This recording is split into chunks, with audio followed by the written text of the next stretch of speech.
म्हणून गायी सुद्धा रडताय, पशुपश्वादिक सुद्धा रडताय, केवळ आणि केवळ भगवान परमात्म्यासाठी. इतकं प्रेम सामान्य व्यक्ती कधी परमात्म्यावरती करू शकत नाही जितकं प्रेम गोपाळांनी आणि गवळणींनी केलेलं होतं. म्हणून तर कबीर महाराजांना विचारलं, कबीर महाराज, गवळणींचं प्रेम किती आहे आणि तुमचं प्रेम किती आहे? कबीर महाराज म्हणतात, अरे कबीर कबीर क्या कहे, जाओ जमुना के तीर.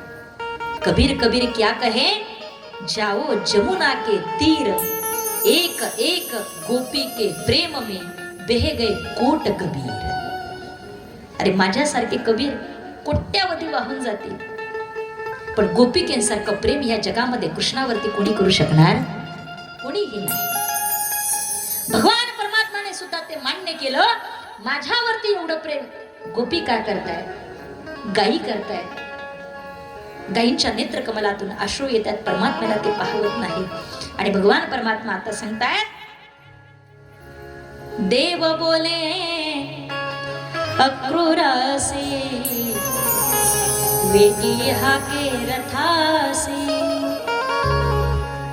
या गोपीच्या शोकासे, न पहावे मजसे.